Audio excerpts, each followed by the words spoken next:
Pujya Gnanvatsal Swami. Pujya Sri Swami Gnanvatsal Ji is a motivational, eloquent speaker who talks on life solutions like stress management in daily life, ethics in profession, my family, happy family, celebrating existence, work-life experience and many more areas. Sri Swami Ji is associated with Bochasanvasi Sri Akshar Swaminarayan, which is a global socio-spiritual organization committed to the service of God and society, based on the Vedic teachings propagated by Bhagwan Sri Swaminarayan Ji. It's a pleasure to welcome Pujya Sri Gnanvatsal Swami Ji to enlighten us, to teach us the spiritual way to become a better human being at IMA Conclave 2019.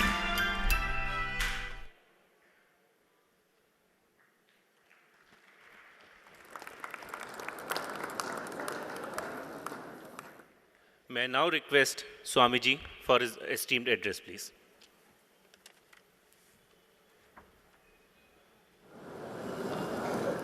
गुणातीतो अक्षरं ब्रह्म भगवान् पुरुषोत्तमः जनो जानम निदं सत्यं मुच्यते भवबन्धनात्। श्री स्वामीनारायण भगवान की जय। अक्षर पुरुषोत्तम महाराज की जय। राधा कृष्ण देव की जय। सियावर रामचंद्र भगवान की जय। प्रमुख स्वामी महाराज की जय। महंत स्वामी महाराज की जय। प्रमुख स्वामी महाराज शताब्दी महोत्सव की जय। With prostrations at the divine feet of Bhagwan Swaminarayan and my Guru Hare, Param Pujya Pramukh Swami Maharaj and Param Pujya Mahant Swami Maharaj, my heartiest namaskar, good evening, and Jai Swaminarayan, especially to the organizers of the International Management Conference, the IMA, and all the delegates present today in this conference. The theme of the conference today, rethink, redesign, rebuild, India 4.0. And the topic shared with me for the talk today is rethink goals. We live in this 21st century, and the state of affairs of the 21st century man and 21st century society is well described by somebody that these are the times of fancier houses but broken homes. These are the times of double incomes and more divorces. These are the times of high-rise buildings and low-rise characters. These are the times of broader highways but narrower viewpoints. These are the times where man has gone all the way to the moon and has come back, but he finds it difficult to cross the road and meet the new neighbor. These are the times where man has broken the atom and he has produced tremendous amount of energy, but he finds it difficult to break a prejudice. The list is very long describing the state of affairs of the 21st century man and society, but in short you can say that these are the times where we have much to show in the show window and nothing in the stockroom. We live in this century, and as the theme of your conference, we are into the fourth industrial revolution. I myself, I'm an engineer. I finished my engineering way back in 1991.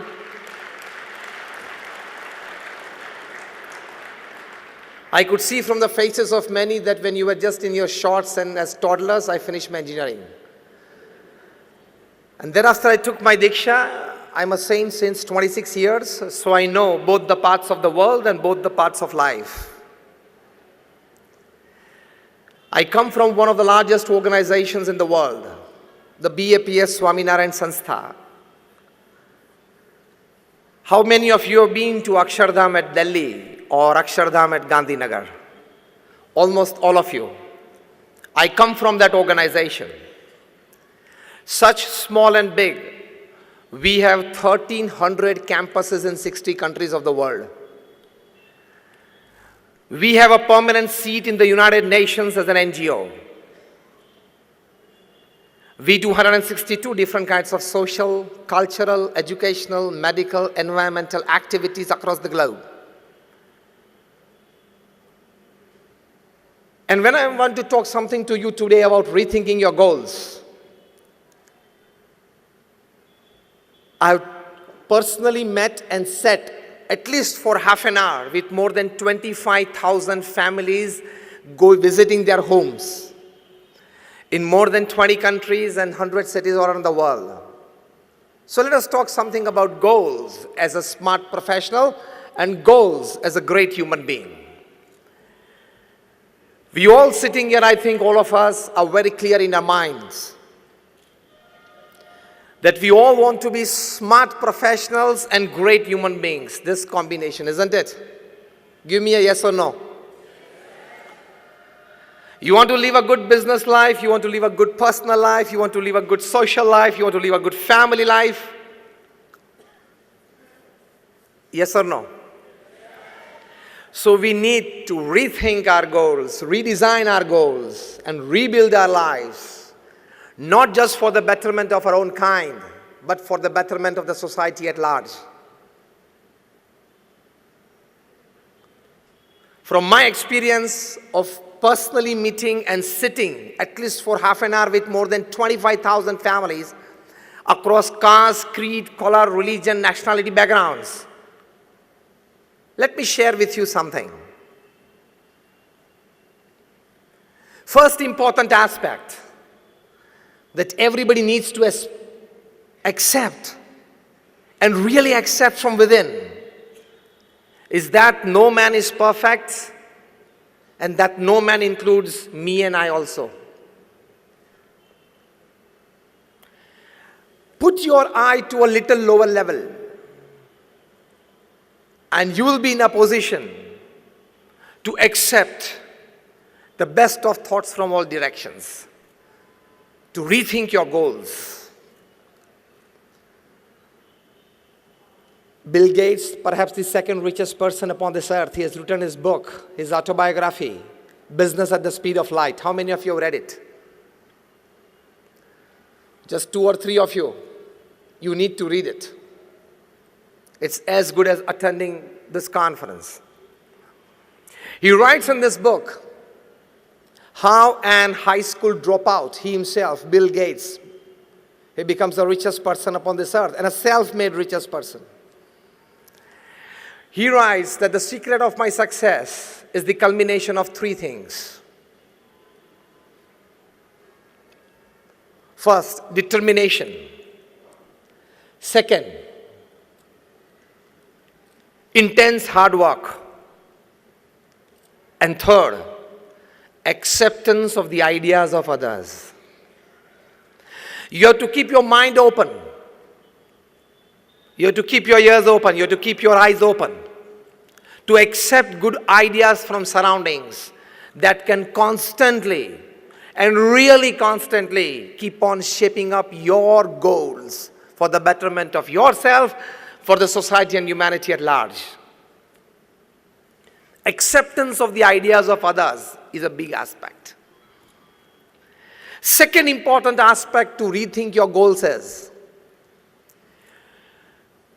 the biggest worry of the society today, and rather the biggest disease of the 21st century man, is that we have given too much power to money than it actually deserves. We all sitting here, we have given too much power to money that it decides our relationships, it decides our status, it decides everything in our life. Lesser the love for money, more clarity of goal will be in your minds. First, tell yourself that definitely I will earn big money, definitely I will use for a better purpose, but I will not have over-attachment towards it, because it is the root cause of all miseries in life. From physical ailments to mental disorders to emotional instabilities. The principal cause is overlove for money. It is not helping you in any way, at least to redesign your goal of life. Just sit back at home today evening and make two lists. List number 1, things that money can buy and make you happy. And list number 2, things that money cannot buy and you still need it to be happy. Raise your hands if you can give me an answer. Things that money can buy to make you happy. I started a luxurious car. Now give me answers, a couple of you. A house. Just raise your hands if you want to.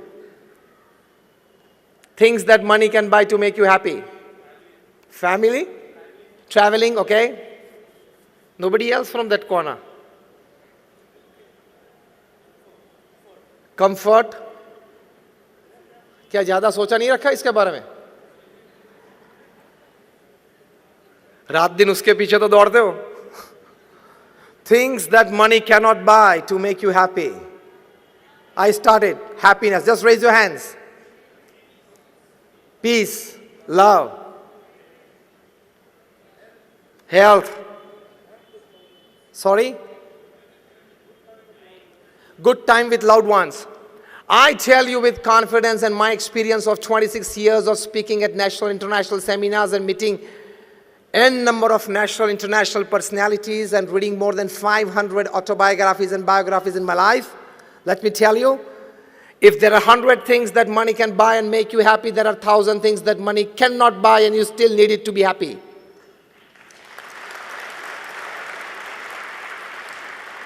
So don't overemphasize the factor called money in your life.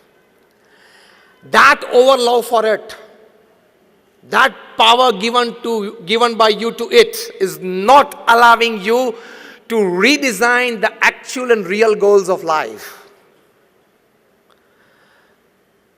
Money can buy you the best houses, it does not have the power to convert into a home. Money can buy you branded clothes and jewelry, it does not have the power to give you beauty and handsomeness. If money can buy you the best of health care, it does not have the power to give you good health. Otherwise, why would Aditya Birla, the chairman of the Aditya Birla Group, pass away because of cancer at the age of 51? Money can buy you a good health care, not health.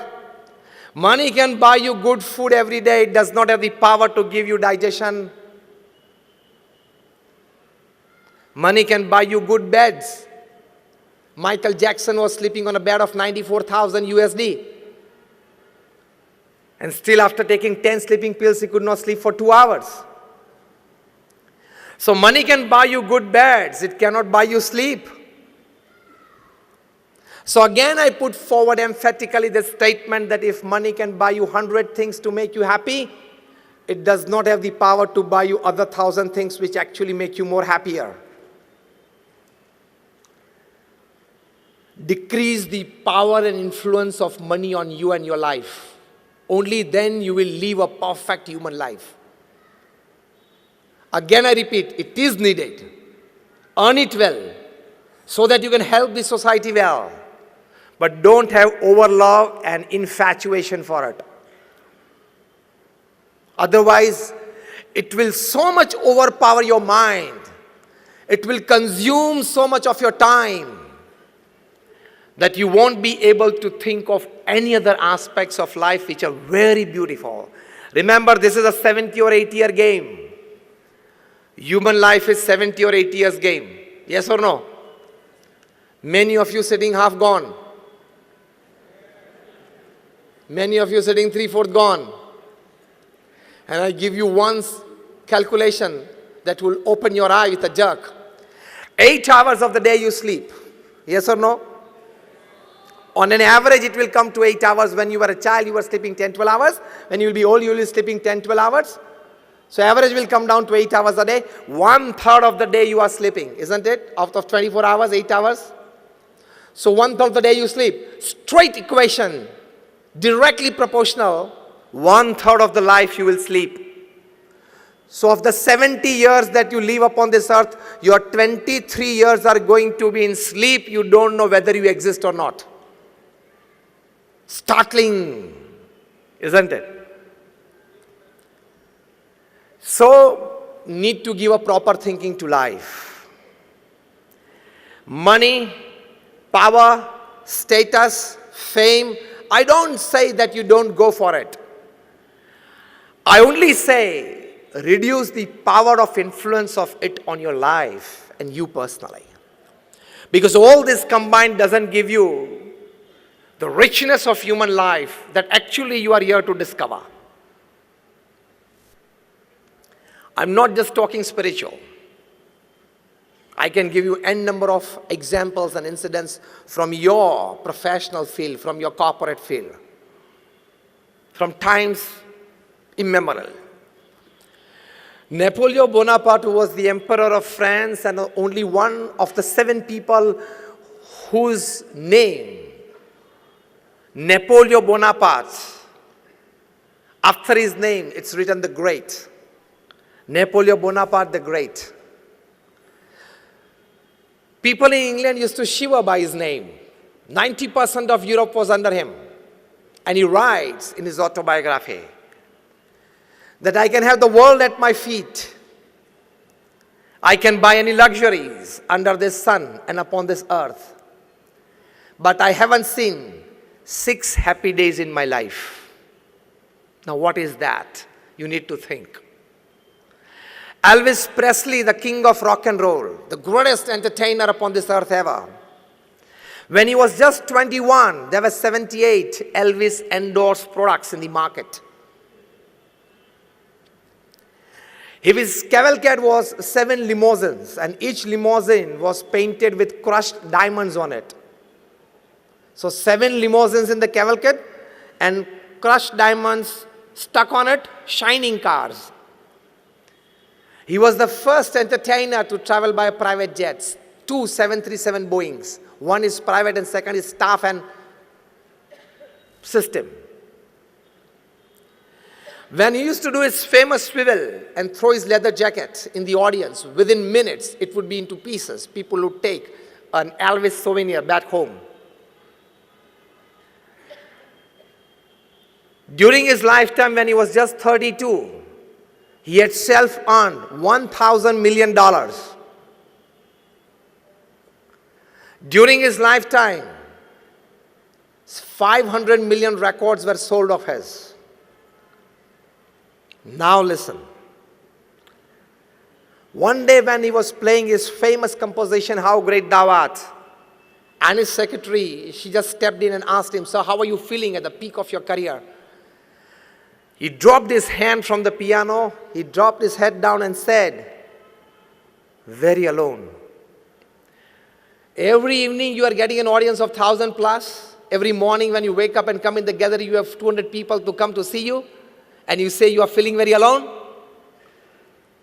And yes, it was true. On 16th August 1977, at the age of 33, Elvis Presley took 40 sleeping pills at night and never woke up. He committed suicide. At the age of 33. Why, with everything that all of us crave for, he had to commit suicide? Not such one example. Why did Dharam Hinduja, the scion of the Hinduja family, at the age of 22 commit suicide? Did he have one Mercedes less? Was he asked not to have one more travel plan? You have to rethink, to redesign your life, rebuild your life. Money, fame, status is not everything in life. Again I say, you definitely go for it because it's a human endeavor, it's a human dignity. but keep a physical mental bar, keep a time bar somewhere, keep a satisfaction bar somewhere, so that other good thoughts from all directions enter your mind to make a fascinating, enriching human life. The most important need for the 21st century is to reinvent himself, of the 21st century man. To reinvent himself is the most important need. This is the second aspect to be understood before we start rethinking our goals. Recently, a book is published, and the title of the book is What They Don't Teach You at Harvard. I'll give you the gist of it. The book contains that for the full development of yourself and to be very clear in your aims and goals in life, you need the complete development of 3 H in your life. First H is your hand. But when only the hand works, it is labor. Second H is your head. When the hand and the head, they work together, it becomes skill. And the third H is your heart.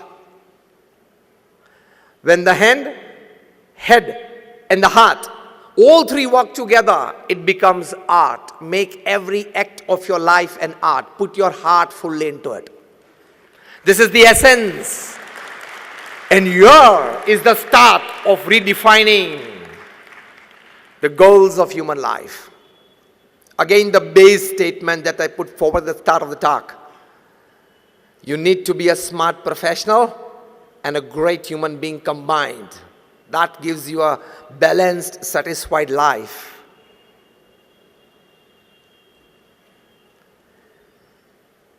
Ratan Tata, he was at a convocation day of a B school just about a couple of years back. And he told the fresh management graduates, after all his experience in the corporate world of more than 60 years, he said that don't count your successes and don't count your luxuries by the amount of money that you have in your bank account, by the number of properties that you have accumulated, by the number of relationships that you have in your life, by your social networking skills. This is all not your wealth. He said, count your successes and luxuries of life by the number of lives that you have enriched of people with you during the course of your journey of life. How many of lives you have enriched by yourself.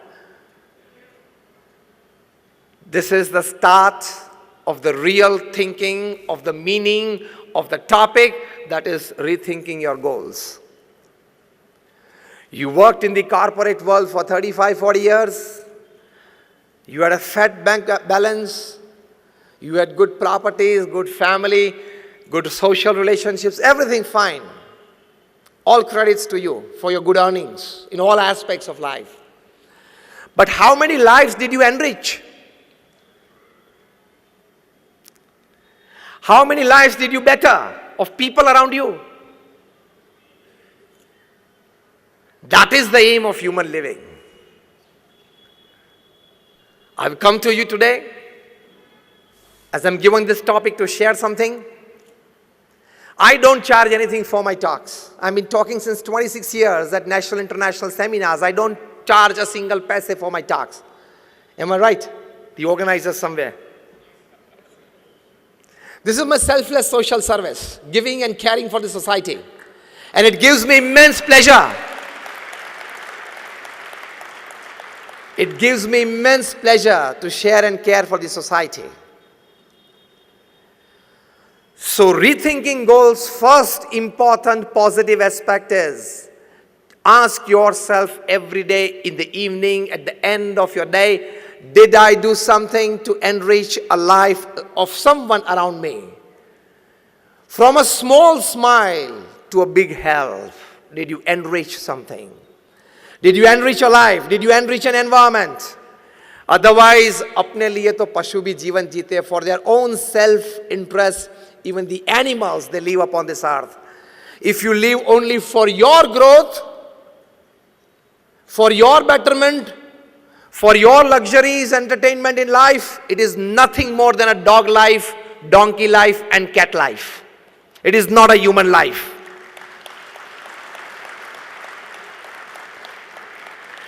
If we all here are destined, and we are fortunate, we are specially blessed, all of us sitting, that we have things, many things, much more extra than an ordinary human being. Isn't it? In all ways of life. Then when you have that, you must spare some part of it, of your resources and time for the betterment of people, enriching people and environment around you. In terms of values, in terms of services, in terms of health, in terms of growth. Because when I talk to corporates and professionals, I tell them that the amount of money that you have in your bank account when you die is the extra work you did, you shouldn't have done. You should have spent that time doing some good activity for the upliftment of society. This is the first aspect. Again, the big disease of the 21st century is that we give overemphasis to mind and lesser emphasis to heart. We talk of IQs. Now it is an old dated talk. In the 90s it was talked about the IQs. At the turn of the millennium, they started a new quotient, and that is called the emotional quotient. From IQ, it shifted to EQ. Paradigm shift. Emotional quotient. Your IQ is, you think rationally, you talk purposefully, you act meaningfully, and you deal very effectively with the situation. That is your IQ. They say good IQs make good team heads. You can lead a good team. More than IQ is your EQ, emotional quotient. It's all about having empathy for others, where you know and you consider before taking a decision your own emotions and the emotions of the person before you jump to a conclusion. It is like knowing the whole picture before you jump to a conclusion. That is called your emotional quotient. And they say, the top management gurus, you read them, Jim Collins, Stephen Covey, Anthony Robbins, Ken Blanchard, Robin Smith, they all have come to recognize, accept, and propagate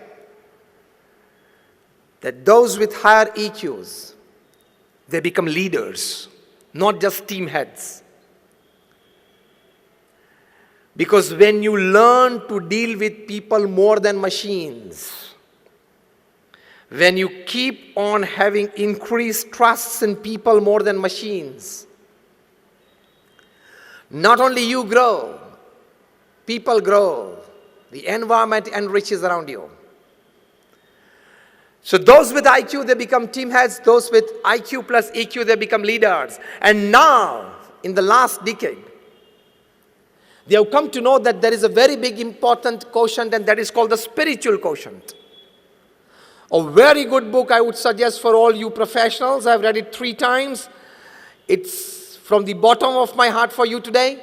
If you have a piece of paper and pen, you can definitely write it down. The title of the book is Spiritual Intelligence. Why it matters more than IQ and EQ. The actual title is Spiritual Intelligence, the Ultimate Intelligence. Co-authored by Dr. Ian Marshall and Dr. Dana Zohar. In this book, they have surveyed more than about 3,000 successful people upon this earth.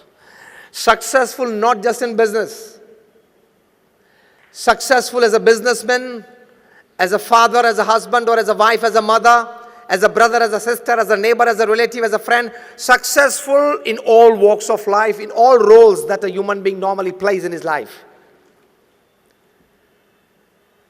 Long interviews with them, their past, present, studied well, and they have listed out that a person who has spiritual intelligence, how he stands out from people who have just IQs high or even IQs plus EQs high. Listed out 8 important aspects. I don't go into the details of it. I'll just list you out. People with high SQ, or if you want to develop a good SQ, the other way around, you need to work upon these 8 areas. The first is flexibility to change. The new Harvard definition of intelligence is,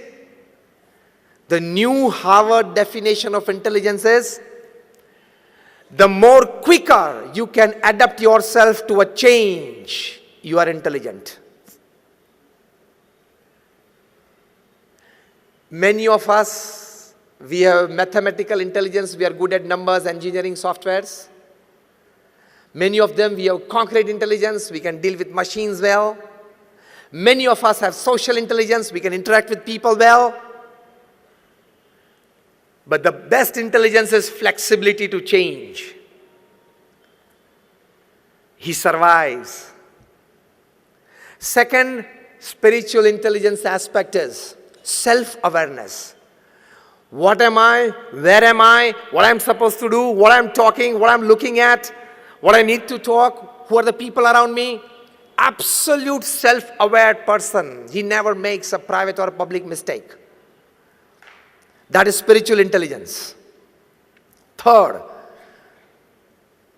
an ability to face and use suffering of life. Any suffering in your life, personal life, professional life, social or family life, that is part and parcel of life, isn't it?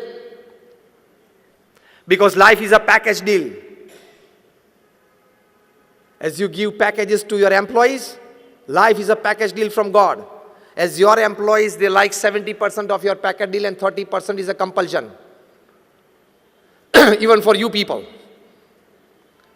Your higher-ups giving you a good deal, 70% you like it and 30% is a compulsion. You don't like it, still you are supposed and forced to do it if you want to enjoy that 70%.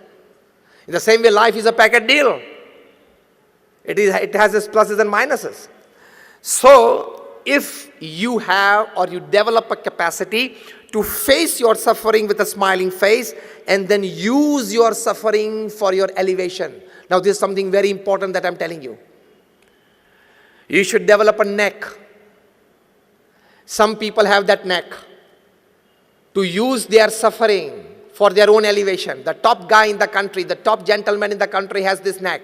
Anything thrown at him, he can use it and convert it into a giant vote bank. That is a neck. Anything thrown at him, he can convert it into in your corporate language, a big business, and his language, a big vote bank. That is a neck. An ability to face and use suffering. Fourth, an ability to be inspired by vision. You see something. Actually, we always see. We don't observe much. Here the word see is observe. You see something and you are inspired by it. The fifth aspect of spiritual intelligence is to see connection between diverse things. Diagonally opposite happenings, and you see a connection between them. That is very crucial to you solving problems at your workplace. The sixth aspect of spiritual intelligence is an ability to cause as little harm as possible to people and surroundings. How can I be more helpful? The seventh aspect is to ask and probe fundamental questions. Why, when, what, why, how, before you give in. And the last and the eighth aspect of spiritual intelligence is an ability to think and work against a convention. So these are the 8 aspects of spiritual intelligence, and rethinking your goals is to give more thinking and emphasis to these 8 aspects of life. You develop your SQ beyond your IQ and EQ for a great human life. So when you are deciding the goals of your life, take your IQ into consideration, take your EQ into consideration, take your SQ into consideration. Intelligent quotient, emotional quotient, and spiritual quotient. Now this is taught by the top class management gurus, top class social relationship gurus, and top class health gurus upon this earth. For this teaching, they charge you $500 a day. You are getting FOC now.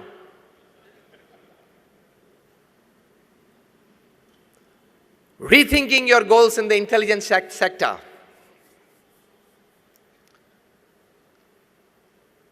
Let me pin you a bit. You all will get a chance. You already got a chance many times, and you will get in future for a shortcut to rise, for an unethical path to rise.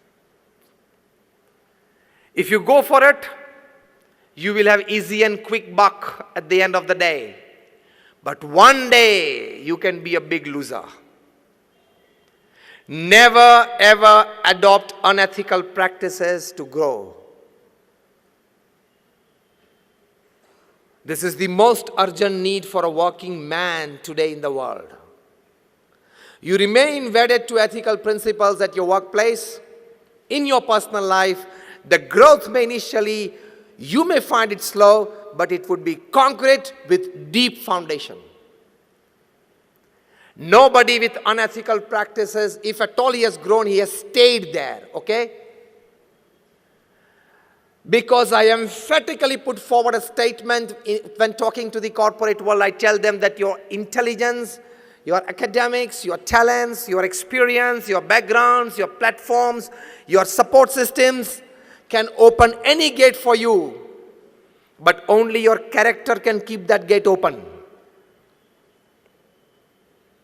You lose out on that, and you are anybody. Whoever you are, whatever you are, wherever you are, you can become zero from hero within seconds. Even if the name of your company is Satyam and you go for Asatya practices. A guy of 8,000 crores, 7 years rigorous imprisonment. Even if you are the king of the skies and you go for unethical practices, you have to leave India without an Indian passport. The guy is being brought back, already ordered by the UK court. When he comes and opens his mouth, he will put many people in trouble. Things will come, times will come. Even if you are the Sahara of thousands of families, you can still lie Be-Sahara in Tihar for 4 years.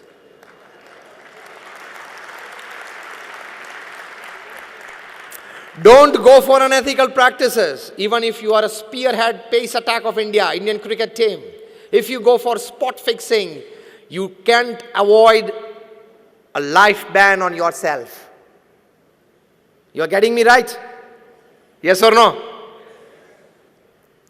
So don't tell yourself 20 years of corporate experience, CEO of a 500 crore company, I am untouchable. Never think that, okay? Never tell yourself holding your handset in your hand and 500 big contacts, 15 ministers, 10 MLAs, 20 MPs, 50 corporate honkos. Nothing can happen to me. I can call at midnight anybody and these people are at my help. Situations will come in your life and you go for unethical practices and caught. None of this list your phone will go through. It can land you in jail. So remain wedded to ethical practices. Rethink your goals. Don't tell yourself, koi bhi paristhiti mein, anyhow, anyway, I want to be 100 crore company. Not anyhow, anyway, okay? That words keep for yourself, for generating energy from you. Anyhow, anyway, I will do it. That is for your self-inspiration and motivation, not for your behaviors. Got it? Otherwise, you can be in trouble.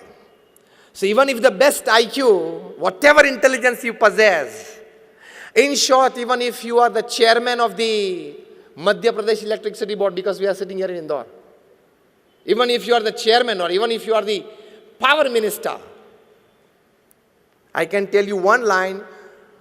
On a fine Sunday morning when you are sitting with a cup of tea and reading your Sunday newspaper, you can't look at the electric plug, raise your shoulder, raise your, collars, raise it and tell it, okay, I am the electricity board chairman, your distribution is in my hands and this is my finger I'm putting in the plug, okay, take care of it.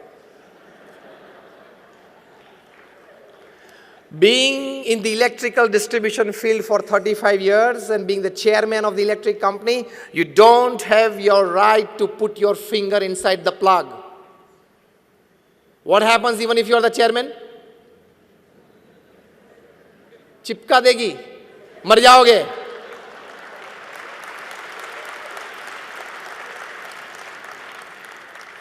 Because electricity doesn't know your power, your position, your status, your wealth, nothing. It knows only human flesh and blood. In the same way, unethical practices done by you doesn't know your power, your position, your status, your wealth. Unethical practices is like electricity. Don't play with it. This is I'm talking of behaviors at your workplace. Now, let me tell you of the latest burning issue, ethical behavior in your personal life. The Me Too movement. Very less speakers would talk on this. The day it came out, I decided to talk in public as well. I've been talking since last about 6 months on this. Remain very ethically wedded to your personal character as well. This is more powerful than unethical practices at workplace. It can ruin you. It can ruin your career. It can ruin your family. All your goals thought in your teenage, young age, and the start of your professional career will go all in vain within seconds.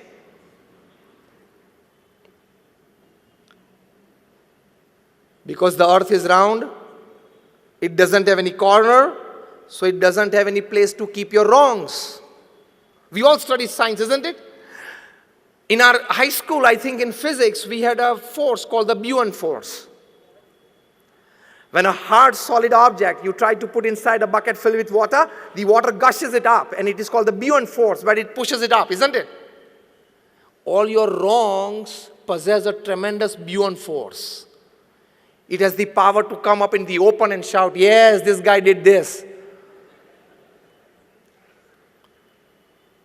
Even a central government minister had to put in his papers because of the Me Too movement. From there to a giant e-platform CEO in Bangalore, they have to put in their papers because of this. And thereafter I say that today it is the Me Too movement. This generation of ours will see a C2 movement. You know what is this C2 movement? Now we are standing into India 4.0. Am I right? The theme of the conference? The new industrial revolution. You are talking of nanotechnology. You are talking of artificial intelligence. These people will design softwares. Because in future all the cities will come under CCTV every square inch. Today London is the only city in the world that every square inch of its public space is under CCTV. It will happen to all the cities in future, in the near future. If somebody complains that this guy or this person looked at me in my, like it was like not comfortable to me, and it is caught on CCTV, then it's difficult to prove that, okay, I just looked at it. It was nothing malignous in it. But then this AI people, nanotechnology people, IT people will develop 20-25 types of softwares that if they are put on your vision in the iPhone, it will prove that there was something wrong in it. This is the next step of AI that your conference is on. I was sent the email by the organizers where I read it. I just read the mail. Rethink, redesign, and rebuild. And there we are in today, revolution, industrial revolution, technological revolution 4.0. This nanotechnology, artificial intelligence, 3D printing, everything is revolutionizing the world. This will reach to that level where your blood will be made in the laboratories. This generation will see that our blood will be made in the laboratories. This generation will see that softwares can prove everything. This generation of ours will see, I'm giving you bigger visions. Our generation today, we sitting, will see that if there is a murder somewhere, even after 1 hour or 1 day after that, they'll be able to click pictures going there, figures will be there, and they can produce a positive picture that you see today, that yes, this is a life that you killed. Pictures will be clicked of people after they have left the venue. 1 hour after that, 1 day after that. This will all come into practice. To stand yourself firm in the midst of this revolution. Definitely you adhere to the revolution. That is the need of the times. But at the same time, take more care of your thoughts, your behaviors, your ethical values in life. Only then you will be able to withstand this new revolution. Only then you will be able to flow with the tide of the new revolution. Only then you will be able to manage yourself. Otherwise, you will be a loser. This is much needed today in this 21st century. This is the need of the hour.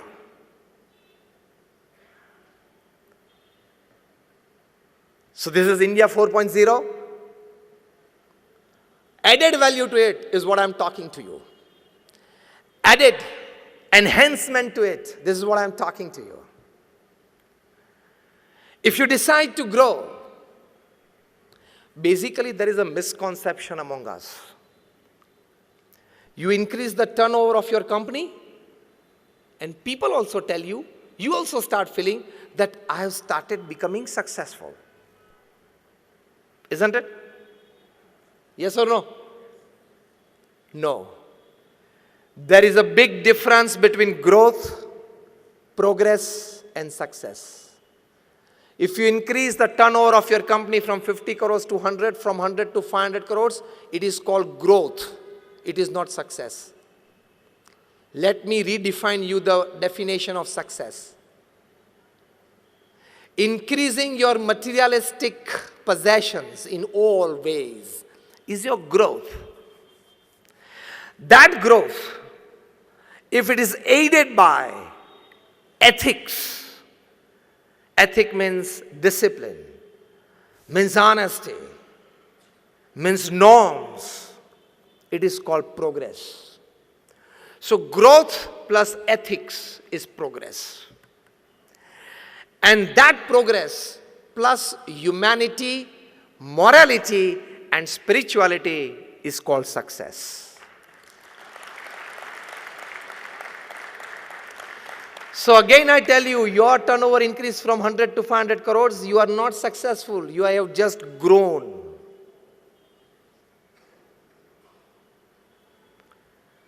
Aided by ethics, you have progressed. Aided by moralities and spirituality in life, it's called success. Because even after having $100 million in your bank account and you are not happy from within, you have just grown, you have not been successful. Successful word itself includes stability, happiness, and peace along with all types of your growth and progress. Now rethink your goals. You just want to grow or be progressive or want to be successful? So now, according to this definition, just raise your hands. How many of you want to be successful? That's fine, all of you. Be clear in your thinking. There is this difference between growth, progress, and success.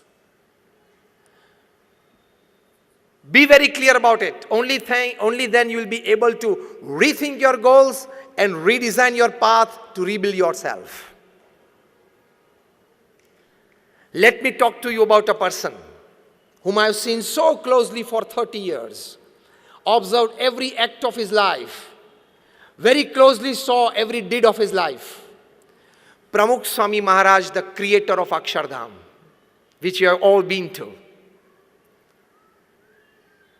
In his life, during his lifetime, the intense hard work that he did selflessly for the upliftment of people in all walks of life. He traveled to 18,000 villages in 60 countries of the world, selflessly to uplift people, to de-addict them, to culture them, to tell them that you must send your kids to school into deep Adivasi, SC, ST areas of the country and elsewhere. People used to write him for their personal family issues. Such more than 7.5 lakh letters he read and answered in his lifetime at an unbelievable average of reading and answering more than 70 letters a day without a Sunday for 45 years. Not just blessings, a clear cut, do this or not.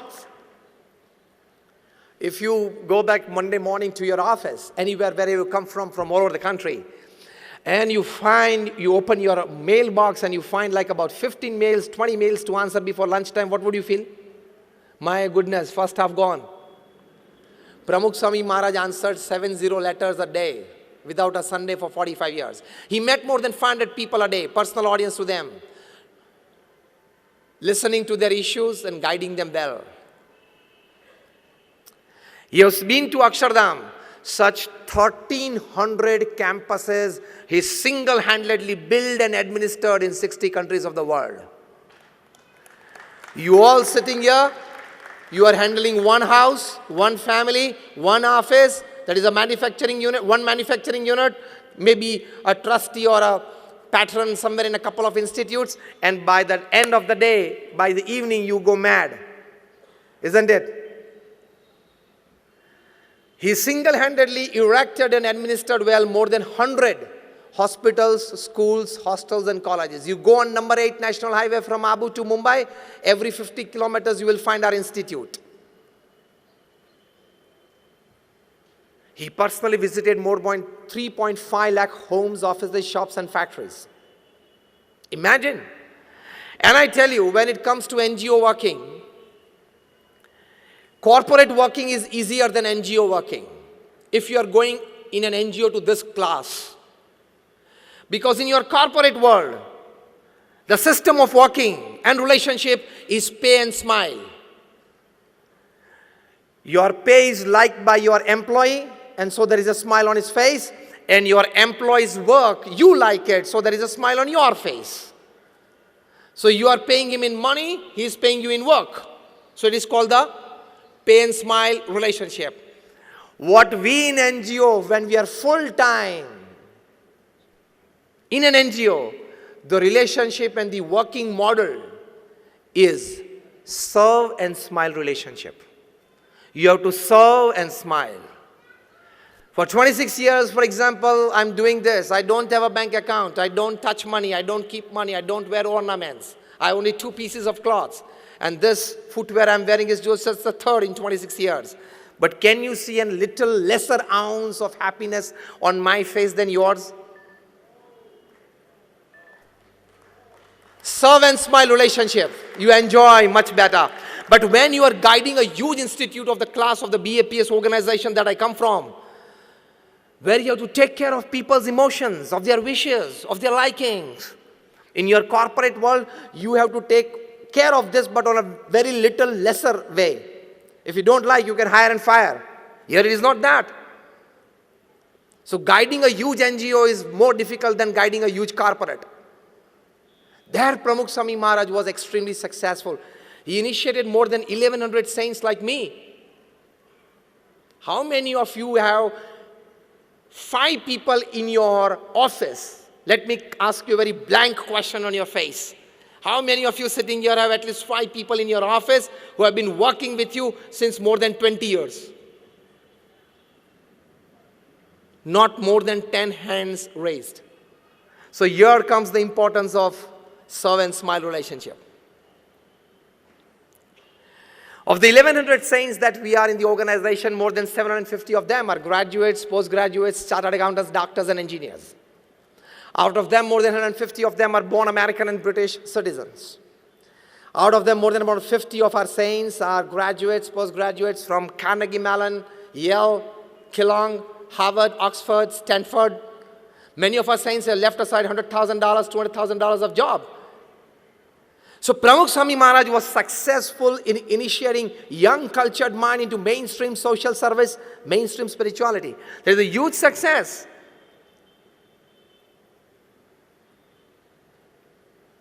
He worked with all his intelligence.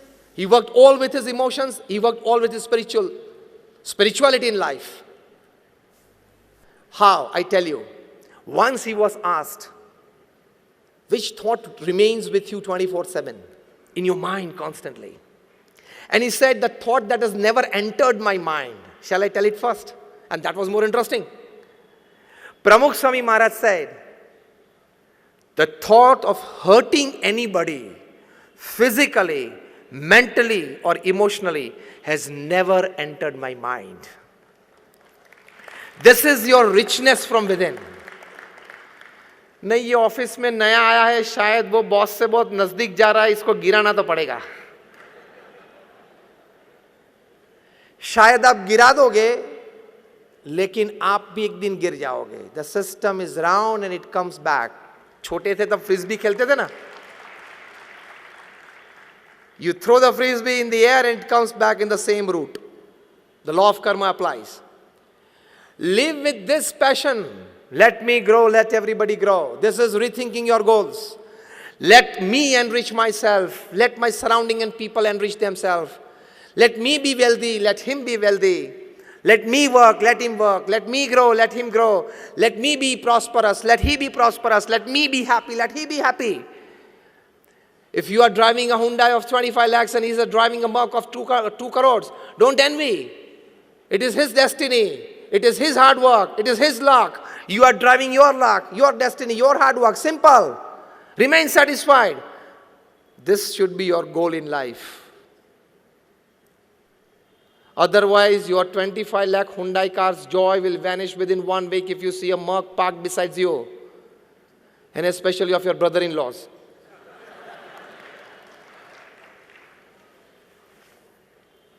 Rethinking your goals is this. Materialistic possessions are not everything in life. Life is much beyond that. If you haven't read good 200 books in your life, you will never grow as a human being.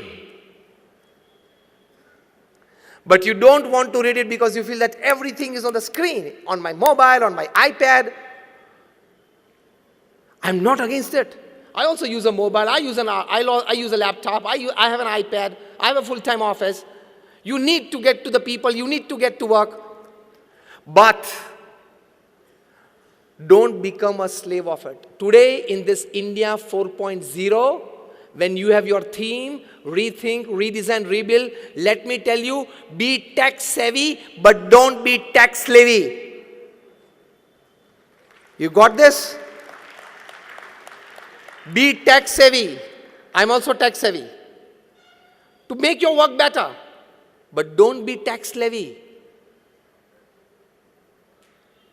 Don't open your mobiles and keep it on till 11 p.m. and 12 midnight, which you normally do. Tell me a good yes or no.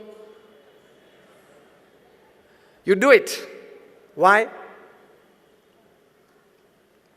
Because I think you owe all the responsibilities of your profession, isn't it? Do you think that you know too much about 2G, 3G, 4G, the coal scam and everything? That someday at 11:30 p.m. you may get a call from the PMO to make you a member of the Joint Parliamentary Committee and you don't accept that phone because you have gone to sleep and then it's a big non-service to the country. Are you expecting a call from Narendra Modi at 11:30 p.m. so you are keeping your phone on? These gadgets are made to serve you. The reverse has happened. We have become the slaves of these gadgets. For no reason, consciously or unconsciously, every third minute your hand touches the mobile. If it doesn't touch, you become discharged. Knowingly or unknowingly, you have to touch something. And every third minute you get your mobile out from your pocket. Is there something? Is there? Then are you a celebrity? That every third minute you have to check your social media, your Instagram, how many followers, your FB.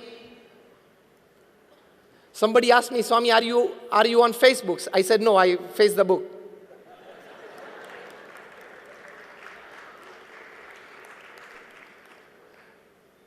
You need to give a good thinking to life. Otherwise, your life will end. 80 years will go. And at the end of your life, you will feel, my God, gone? Read a good book. I again give you a good book to read. The title of the book is The 5 Regrets of the Dying. Written by an Australian nurse. Her name Bronnie Ware. This book remained the bestseller in the New York Times list for 64 weeks. In itself, it's a world record. She was a nurse taking care of critically ill patients. And secretly, because the patients knew that they were going to die in another 5 weeks, the family members knew, the paramedical staff taking care of the patient knew. So it was obvious. But this nurse, when she and the patient were alone in the room, she would ask the patient to fill up this form. That, sir, or the lady, that when you are leaving this world, when you know that in the next 5 weeks you will leave this world, what do you cherish and what do you regret? From an ordinary carpenter to a CEO, to a family business owner, whole range of people have responded. She started a blog that became famous. She was advised to write a book. She wrote a book which became famous. The book made her a millionaire. The title of the book is 5 Regrets of the Dying, in which she writes that all this more than 1,000 range of people who responded to me, they had this 5 regrets in common at the end of their life. Again, I repeat, from an ordinary carpenter to a CEO to a family business owner. The first regret they had, why upon earth did I work so much like a donkey? The first regret. And you all say, no, I want to put 10 hours of work, 12 hours of work, 14 hours of, until I become a 100 crore company, I will put 15 hours a day. Foolishness. You have not understood life. You don't know what is the goal of life. Mukesh Ambani is not drinking curry in the evening made up of liquid gold, okay? You got it? He is also drinking curry made up of buttermilk that you and me eat, and what you will eat in the evening, dinner. He is not chewing gold biscuits, okay? Glucose, like you and me. As simple as that. And the amount of joy that he is getting watching a rising sun is not more than you. The amount of joy that he is getting seeing the tide and the ebb of the sea is not more than you when you get it watching it. The natural resources of happiness are same for everybody. Man-made happiness sources can differ, but they don't last lifelong. Rethinking your goals is being more dependent upon natural happiness that is within you than artificial happiness. This is the need of the hour. I'm not against technology. I'm just into the last minutes of my talk for the organizer. I'm not against technology. Everything must grow, from nanotechnology to AI. But we need to put a line of demarcation somewhere. More of technology, at the same time, it has one cruel thing that it carries with it, more of crime. When Wernher von Braun, he invented the rockets that could send satellites into space. At the end of his life, he writes in his autobiography I'm putting him in not just word to word, but letter to letter. He writes that for only with God reinstated in the hearts and minds of people that he would advise us, he would inspire us to work more on the technological sides and much more on the ethical sides to save us from the dangers of technological revolution. I'm not against artificial intelligence, but we will have to put a bar somewhere. Otherwise, it will snatch away many level 3, level 4 jobs.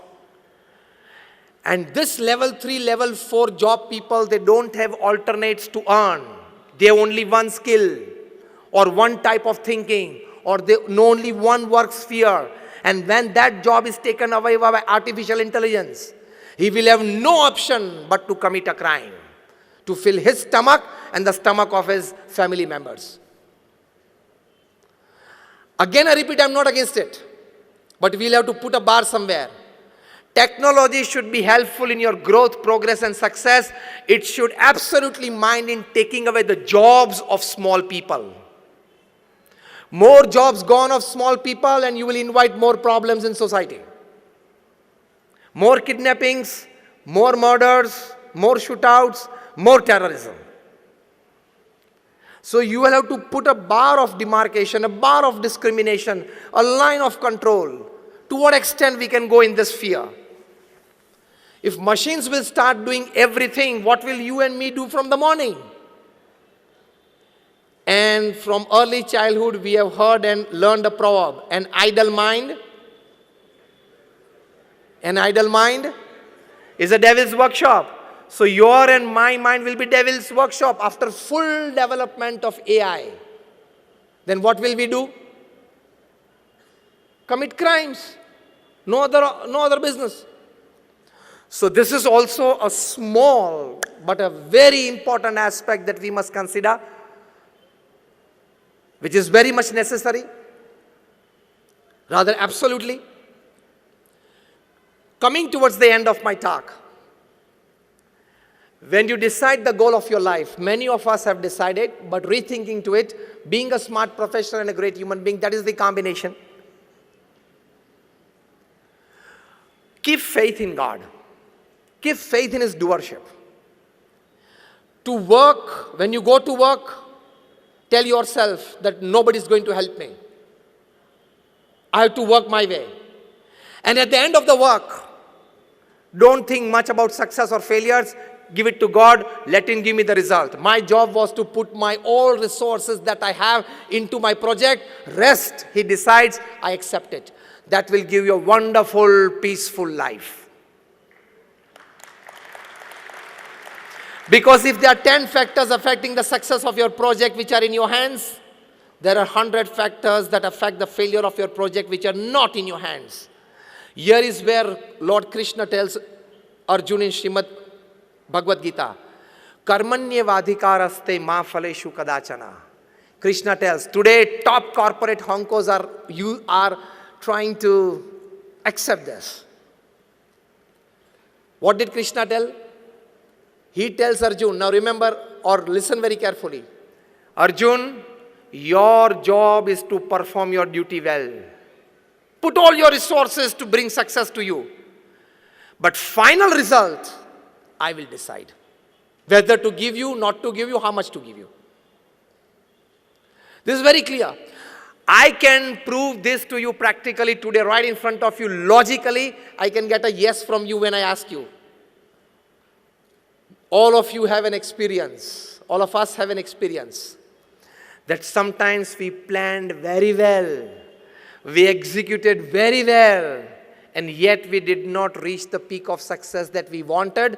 Lesser success, or sometimes we failed. Yes or no? The other way, again a yes from you. Sometimes you planned less. It was all in a hurry. You were not satisfied by the execution of it. And yet, you got results beyond your imagination. Yes or no? Tell me a big yes. It has to be yes. That means sometimes it's the best of planning, you got lesser things. Sometimes the worst of it, you got more things. That means some factors invisible to you are getting applied on it which are beyond your control to bring successes to you. That is decided by God. So I am of the opinion, and you should be of the opinion, do your duty to the best of resources that you have. Put all your brains, talents, experience, know-hows, connections, everything into your project. But by the end of the day, when you retire, pray to God and tell, I have performed my duty well to the best of my knowledge. I will accept the results, and you will be an absolutely tensionless, peaceful at mind person with a good sleep without a sleeping pill.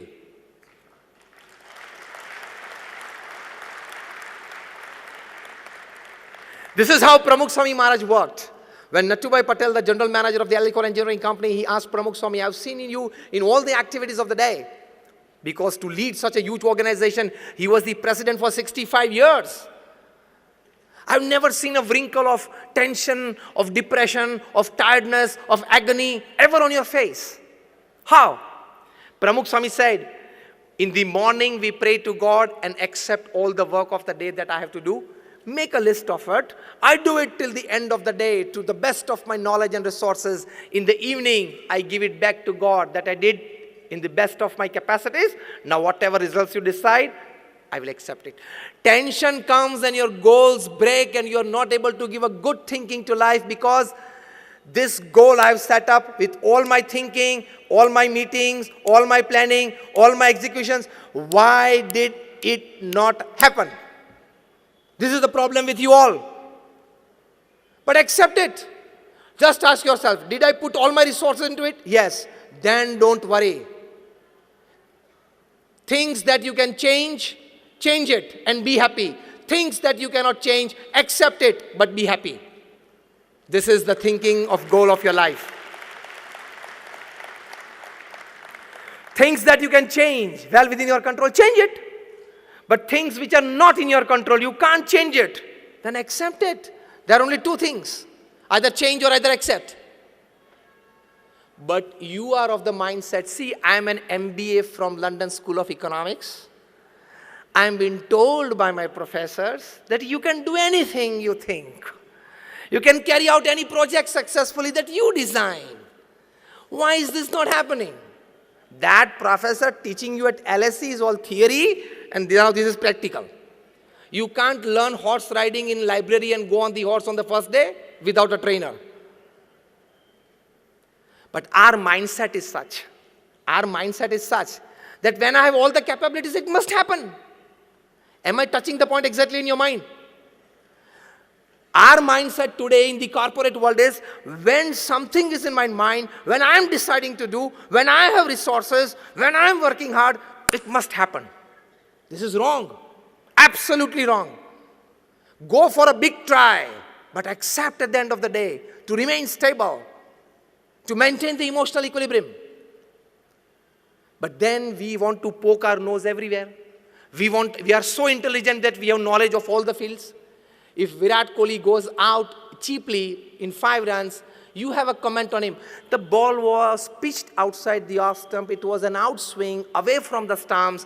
Why did Virat Kohli go away from his body to slash it? Definitely it gets an outer edge. He gets caught in the sleep. खेलना ही नहीं आता उसको. वाह. I don't say you are wrong in this comment, but you are not at all eligible for this comment. Because you don't know what is facing 95 miles per hour deliveries. हम लोग सब cricket खेल रहे हैं. बचपन में we all played cricket, but it was gully cricket, drawing stumps on somebody's walls with a coal. And you are commenting about him. You know what is 95, 98 miles per hour deliveries and they cut on both the sides 2 feet after pitching. Virat Kohli or anybody, any batsman, he has 40th part of a second to judge what to do with this. They don't have big times like you to sit in offices for 2 hours of meetings. That you decide a project, what to do with this.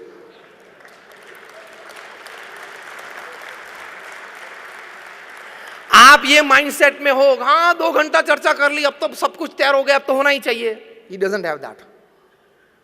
He doesn't have everything on paper. Every delivery is a new one.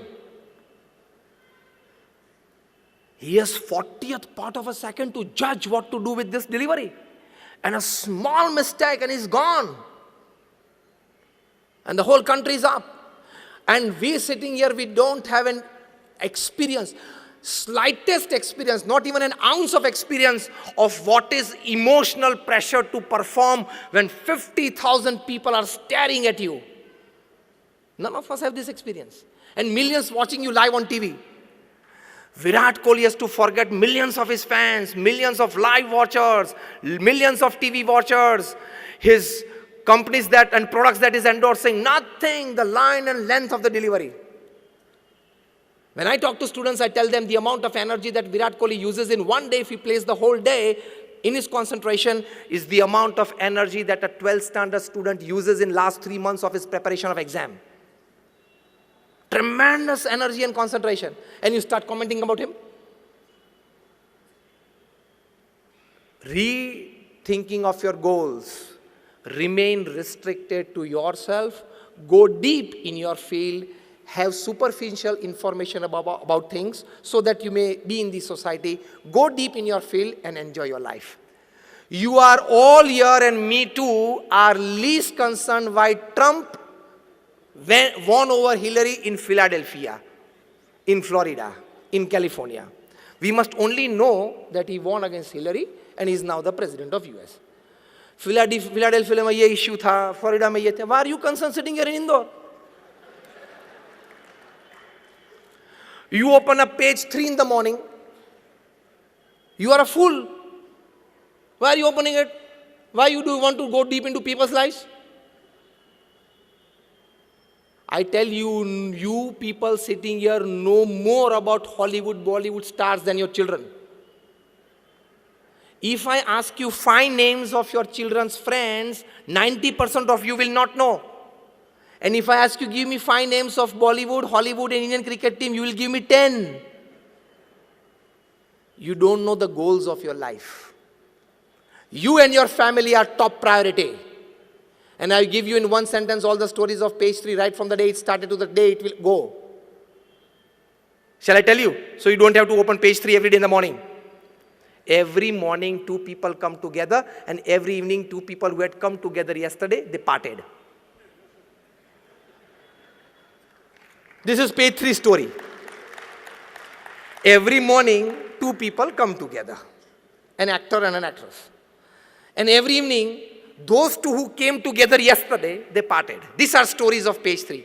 Why are you putting yourself into that gossip? And then you pick up the phone and tell your friend, pata chala tere ko usko ye ho gaya. You are a fool.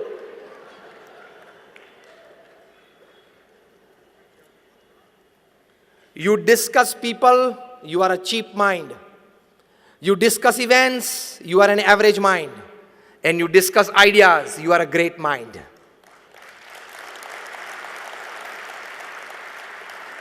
Now check your category. Now check your category, which type of mind you are by the type of the discussions and the activity that you do. Faith in God is stabilizing yourself by your thought processes. Faith in God, now experimentally it is proved. Recently by the University of Pennsylvania, University of Philadelphia, I can give you the names, Dr. Andrew Newberg, Dr. H.G. Coing, they did a wonderful survey. 4,000 people called from all over the United States, across caste, creed, religion, nationality, backgrounds. They were made to sit in Indian postures and do 12 minutes of chanting the holy name of God in whichever form of God that they believed in. Before that, their MRIs and mind mappings were done by special psychoneuro softwares. After the experiments for 8 weeks, again their mind mapping and MRIs were done by psychoneuro softwares version 2.0. And the secretion of hormones in their body when they have certain thought processes, when they have certain emotions was checked. And you know the final outcome. You can read this on the website of University of Pennsylvania and Philadelphia. And with them there was an NGO called the Child Trends. Their CEO is Philip Fletcher. I'm giving you the names, you can read it. They found out it was an absolute scientific experiment that 12 minutes of chanting the holy name of God in the first age group from 4 to 12 age children, they found that they had 23% increase in their memory power. Isn't this good for your growth, for your progress and your success? In the age group of 12 to 22, teenagers and youngsters, 12 minutes of chanting the holy name. They found at the university, these two scientists by their psychoneuro softwares, that they had 15 to 18% increase in their willpower and confidence. Isn't this a big gain in life? The third age group, 22 to 60, most of us that we are sitting here today, working age group, they had about 15 to 20% increase in their buffer capacity. That is the capacity to absorb shocks of life. क्योंकि जितने भी shocks आते हैं ना ये age group में आते हैं 22 to 60, personal life, family life, professional career, everything, professional career सभी में इसी में आते हैं. And the last age group was 60 to 80, that is retired and old age people, chanting the holy name of God that they believed in for 12 minutes a day. This psychoneuro softwares at the University of Philadelphia, it proved that this age group had an amazing 20% plus increase in their strength of immune system, जिसको हम रोग प्रतिकारक शक्ति बोलते हैं. So they proved in their report that chanting the holy name of God can give you a better memory power, increase your willpower and confidence, better your buffer capacities, increase the strength of your immune system. Isn't this a very big advantage? You people are businessmen. Anything FOC, you like it. This is FOC. Chanting the holy name for 12 minutes, you don't have to give anything. Even when you are bathing, even when you are doing your morning course, you can have it seriously. But sitting at one place and doing is more advantage. But such big advantages. At University of Columbia, they surveyed 1 lakh families over 8 years in 110 countries of the world, in 5 continents, across caste, creed, religion, nationality. And they came to a conclusion that a small religious activity every day, like chanting the name of prayers and everything, it gives you better health. It increases the academics of your children. And more importantly, they finally said that it has the capacity to increase your tolerance level and increase your acceptance level for a better family life. There are advantages. So, rethinking your goals, principle in one line of all that I talked today, is don't just go for your materialistic pursuits, your wealth, your status, your fame. At the same time, try to be a great human being where you have all the good values and virtues. You distinguish yourself from an ordinary animal life. You remain satisfied with your life. And at the age of 80 or 90, you can put your hand on your chest and tell yourself, yes, I lived my life. If you can do this, it is well lived. So finally, understand the difference between fun, joy, happiness, and bliss. We all take fun as ultimate happiness. I just exemplify by one line, then I will end my talk. You want to drive a car at 100 miles per hour, and you got to drive, and what you experience is fun. You wanted that car in your possession, to own that car, and you got it. That is called joy. You can keep that car lifelong, is your happiness. And if you lose that car by an accident or to a theft, or you have to compulsorily sell it to meet other finances, you don't feel the sense of it going away from your life because you tell yourself, when I was born, I was not born with this car, and when I will die, I will not carry this car along with me. So it was somewhere in the middle that I got it, somewhere in the middle, I lost it, and you can remain stable. That is your bliss. Reaching that level of bliss is the human goal. So don't enroll yourself with just fun and joy activities. Go a step further to happiness and bliss activities. That is rethinking your goal. My all prayers for all of you. Thank you for patiently listening to me. And I definitely pray at the feet of my Guru Pramukh Swami Maharaj and present Guru Mahant Swami Maharaj to bless us all with this wonderful thinking. May we all better our own lives. May we all sitting here become one small factor in developing, enriching the the lives of people around you, thus enriching the environment. And we just not want to leave a better world for our next generation. We want to leave a much, much better, enriched environment for our next generation. My all prayers for all of you. Thank you very much.